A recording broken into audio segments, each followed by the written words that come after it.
So I gotta be honest here. I'm actually not that big of a superhero comic book fan. Like, I mean, like, I watch the movies and I enjoy them for what they are, but like, I've actually never really gotten into a comic book or anything. But don't get me wrong, okay? It's not like, I don't read comic books. I'm not a nerd. Look at this loser over here reading a comic book. I just never really got into them for whatever reason. Now, up to now, I've covered Arrow, Flash, Supergirl, which are all kind of self-contained in the ever so cleverly named Arrowverse. But now, staying with DC, but otherwise not really all that related, is Gotham. So, let's check it out. Gotham starts out with Bruce Wayne's parents being killed by the Black Hood from Riverdale? Why didn't anybody tell me this?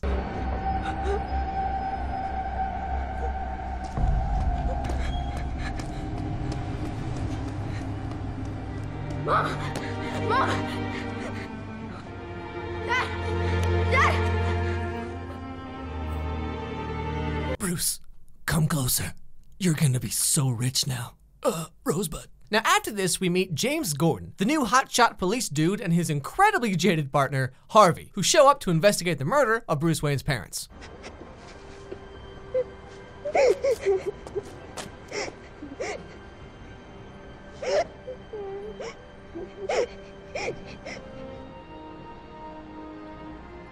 I know how you feel right now.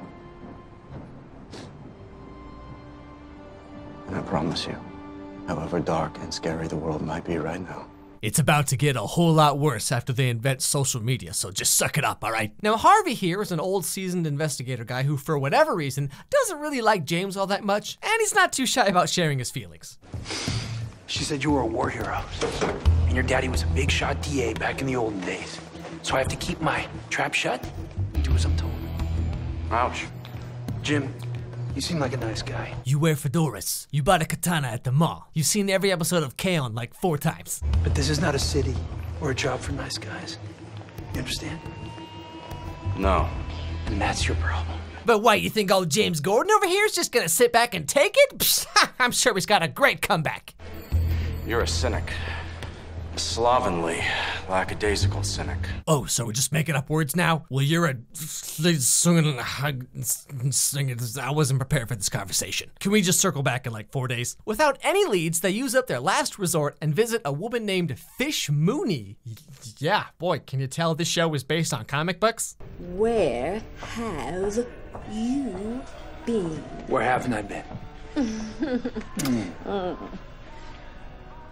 Who's the friend?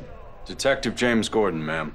Well, aren't you a cool glass of milk? Anyway, Fish tells Harvey something that we don't really get to know, but all of a sudden, Harvey has a lead on the case.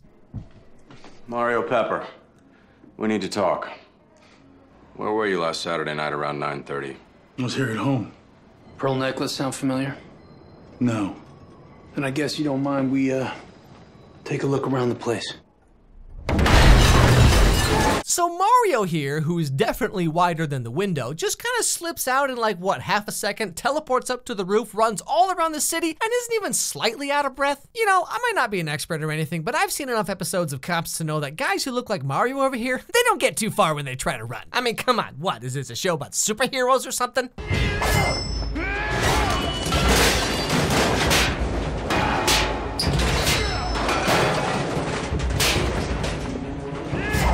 So anyway, one thing leads to another, and they end up shooting Mr. Pepper, and since he had the same pearl necklace as Bruce's mom, case closed. Now later, at the funeral for Mr. and Mrs. Wayne, we see someone who I assume is Catwoman, who looks like this, but we all know grows up to look like this, so like I got a whole lot of questions. But I mean, whatever, let's move on. Then, in a crazy plot twist, we find out that Mario didn't actually do it, and was actually framed by the police? What? Crooked cops in Gotham? Get out of town. So James Gordon goes back to talk to the fish lady and gets captured. And Harvey comes to save him, and he gets captured too. But I'm sure it's all just a misunderstanding. I mean, they'll be fine, right? Yo, Frankie!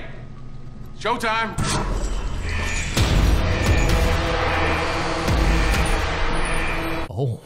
Oh dear. But then, just guess what happens. Do they A, die, B, unleash dormant superpowers, or C, get saved by a much bigger mobster dude who's actually in control the whole time? Would you believe it's C? 'Cause it is.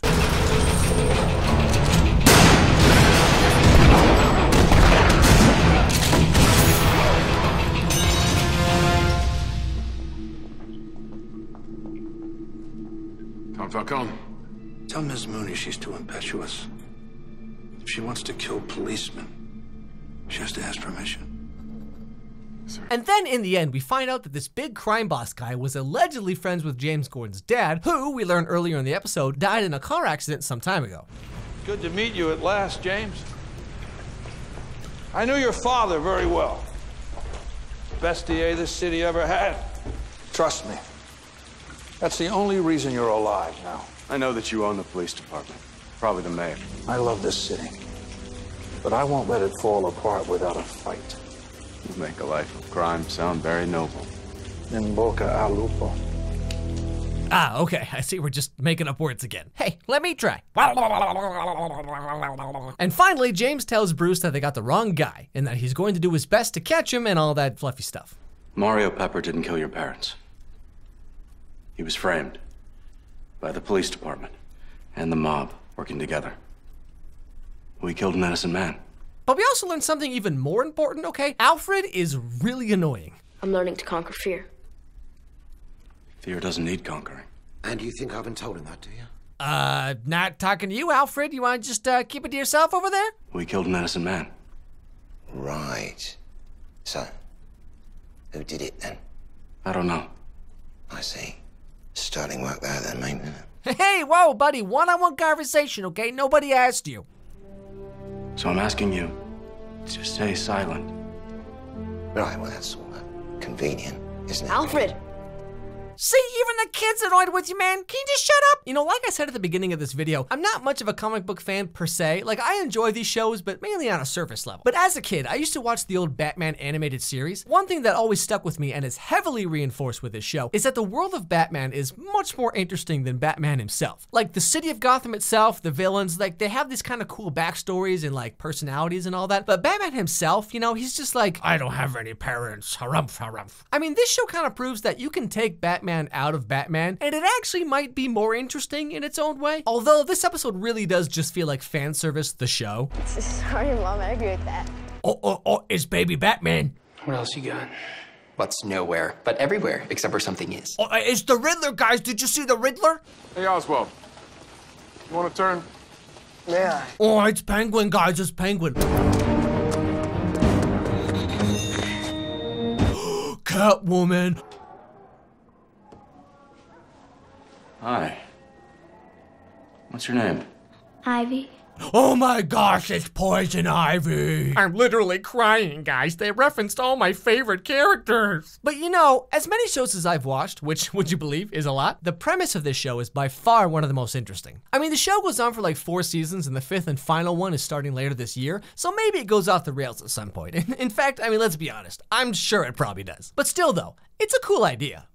So really quick, just want to let you know we got some cool new Gotham merch in the store, okay? We got this Gotham Batman hat, we got the Star Laboratories t-shirt, that's pretty cool. But my personal favorite, okay, we got these really cool vintage style posters of a whole bunch of characters and stuff from the show. Like seriously, we got a lot of choices here. So if you're interested, the link is below and I have a special promo code for you, as always. At checkout, enter the code Gotham and you get free worldwide shipping, okay? Anywhere you live in the world, shipping is free with the code. Again, link is below if you're interested, so please check it out. Hey everybody, thanks so much for watching. You know, when you watch a whole lot of shows like I do for this channel, you kind of start to notice that the premise of most shows is kind of like exactly the same, especially with superhero shows. Like I said in the video, like I'm not real deep in the lore. And so with that in mind, it's like a lot of superhero shows are really similar. It's like, I mean, it's kind of the same cookie cutter formula and kind of the same character archetypes and all that stuff like that. And one thing with Gotham I thought was interesting, like I said in the video, was just how it's kind of different. It takes the superhero out of the superhero world. And it's kind of like, how do more or less like regular people deal with supervillains and with crime syndicates and all that? And I thought it was kind of cool. It's an interesting idea. I don't know how it goes in the long run, but that's kind of the thing with these shows. It's like, even if you have a really great idea, if your execution is not good, it's like, it's such a waste. You know, like there's a lot of shows that start out with really interesting ideas and really interesting premises and like character types and all that stuff like that. But then by season 2 or 3, all of a sudden it's just like the same thing over and over again. And you're just like, oh, this show's just still going, huh? Anyway, thank you so much for watching. Don't forget to subscribe, ring that bell, pull the lever, twist that thing, whatever it is they do now. Follow me on Twitter. I try to reply to everything that I get. So if you want to suggest a show or you just want to give me an opinion or whatever, you know, just send me a message, send me a tweet. It's all good. Follow my dog Charlie on Instagram. Charlie Meets Pumpkin. My wife posts there almost every day, I think. Again, check out the merch if you're interested. And above all else, have a great day, everybody. And I'll see you all next time.